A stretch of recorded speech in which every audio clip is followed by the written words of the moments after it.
relatively low R rate, or countries with an R rate lower than ours, will be giving exemptions to most of the world. I'm actually not sure this quarantine policy will ever take place. I think it should. I'm asking you whether you agree with me or whether you think it would make sense to have exemptions for France or wherever else it may be. Let's get to the callers. Let's speak to Adam in Kensington as a new caller to me. Good evening, Adam. Good evening, Nigel. So, quarantine. Give me your thoughts. Well, they're doing to the quarantine what they did with Brexit. They're watering it down. It's the Rhino version of quarantine. I suppose Mrs. May was still in there. She'd give Northern Ireland to China in exchange for free trade with Hong Kong.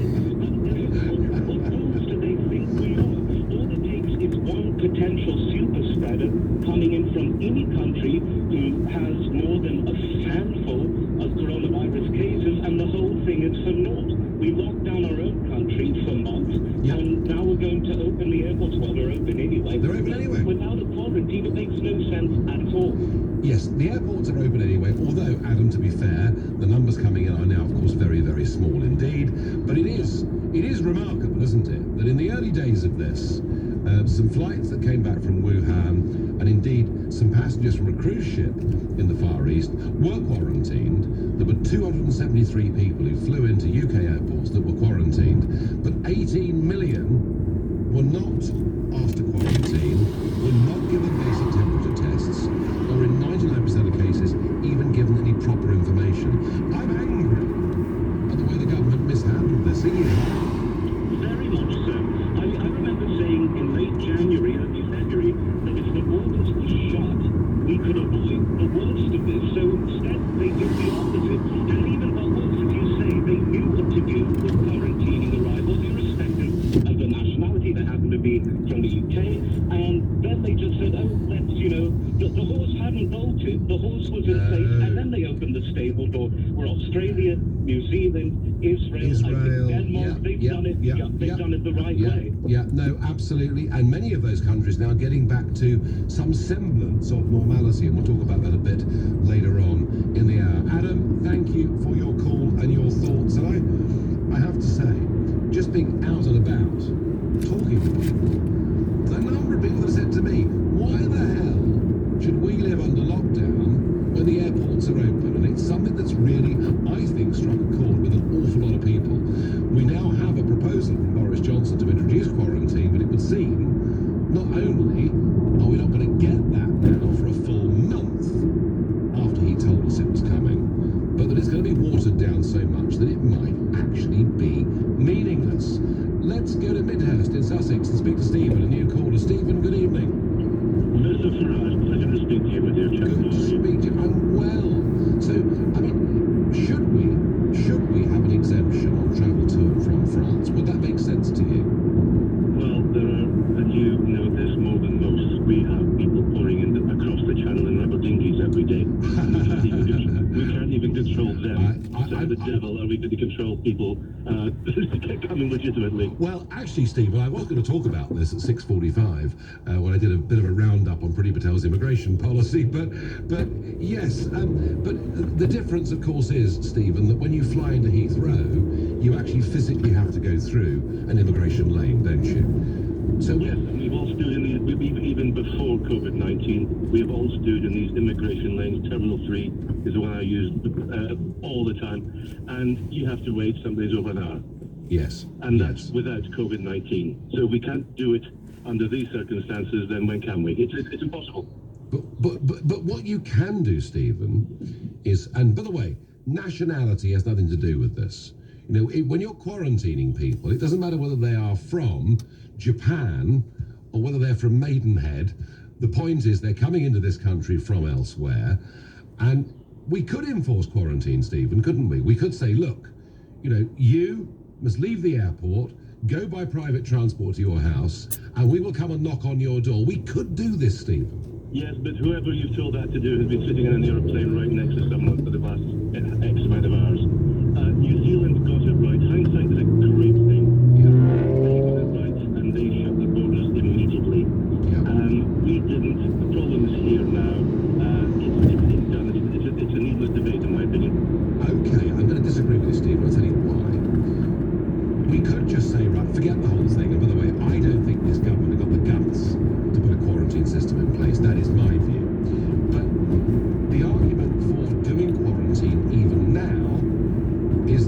is, I think amongst the medical establishment, quite a widespread view that there is going to be a second outburst of this at some point in the autumn. No one knows what severity it's going to be, what scale it's going to be. But if we did it now, we might protect ourselves from a second peak. Well, the second phase has already started in Wuhan, hasn't it? Yes, and it's difficult to measure how big it is, and there was a slight increase in the R number in Germany as well. But Mrs. Merkel, against that, is very much stuck to her own decisions on the beginning of the easing in Germany. Stephen, would it make sense to quarantine from now on to stop a second peak?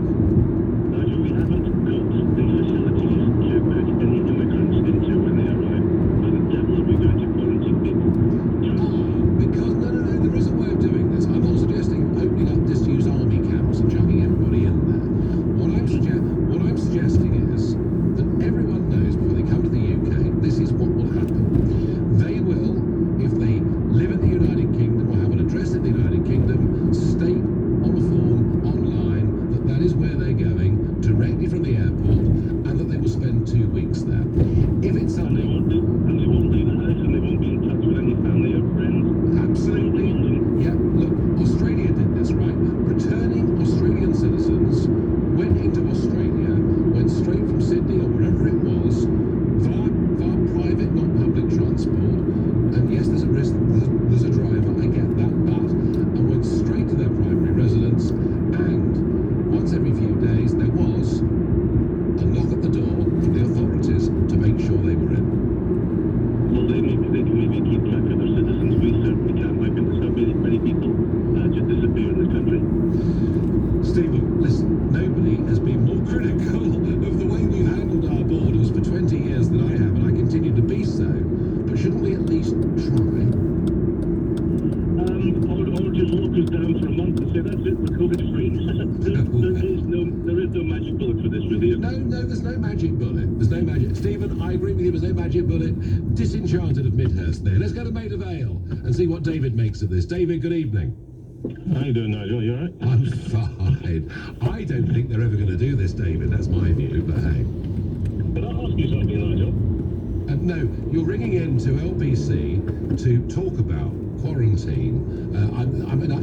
This is not mastermind, David. You say that, but you're trying to control the debate, and it's laughable, really, because you and mainstream media is perpetuating this rounding circle kind of dialogue regarding the government's non-free policy and the number of inconsistency. But the only joke is that this conversation that you're having is repeated in most zones around the world, America, Canada, various places are facing the same deliberate policies that don't make sense. Right, David, no. We're clearly very fortunate to have somebody of your great intellect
the groups were known to have been experimenting with biological warfare in Afghanistan. Yeah, because Afghanistan's the only place out there there's ever been an Ebola outbreak. But mercifully, without the science to do it. I wouldn't necessarily say that. I think that the likelihood that this virus came from the Wuhan lab, and basically it was an experiment. Viruses that existed in animal populations is called gain of function research. Yeah, I think we're getting a bit deep into this, Simon. I'm going to have to move on. I thank you. Going to go to Somerset and speak to Rudy, a new caller. Good evening, Rudy. Hello. I think Rudy's in the car or in the loo, or I'm not quite sure. I'm going to go to Tuesday and speak to Liz. Liz, good evening. Hi, Nigel. Hello there. Nice to speak to you again, Liz. So, Thank you. do you think the government will ever introduce this quarantine? Well, I have my doubts, but I definitely think that they should. Right. I really think they should have done it ages ago. In fact, what they should have done, as soon as they knew how bad this thing was, they should have closed our borders, and I think we could have got out of it quite quickly. But they didn't do that. In fact, to be honest with you, Nigel, until I heard on your programme a few weeks ago about 15,000 people coming in a day to Britain, I never knew that was happening. You were the only person talking about it. Well, I have been, Liz, as they say, banging on about this issue of airports, because it just struck me, Liz, that, when you've got people, being stopped by the police for walking their dog in the Peak District, and fines being given out for people driving down to Durdledore in Dorset, whilst at the same time the airports are open, I felt it had to be exposed. Liz, why do you think the government at no point took this seriously? I'm not sure, actually, Nigel. I do wonder if, and to a certain extent, were they maybe wanting to have this herd immunity. Well, isn't that interesting? Quite a lot of people think that, Quite a lot of people think that actually all the government's measures on these things have been half-hearted, because actually in their minds, many of them are still, stuck with the original herd immunity idea. I mean, ultimately, I suppose, Liz, if herd immunity came without an horrendous price, that might not be a terrible thing. Yeah, because the thing is, this guy that was sacked, he was the one that said there would be about 250,000 deaths. Yes. Seemingly in the past, he's been wrong about other things, hasn't he? So, Believe you me, scientists are often wrong about all sorts of things, which is why saying we're following the science isn't necessarily the answer to everything. Liz, thank you very much indeed. Well, some very strong opinions on this. In a moment, I will talk about what's happening in the English Channel and how it links to Priti Patel in the House of Commons as we speak. Hello, Ron, it's me. It is now 6:47, time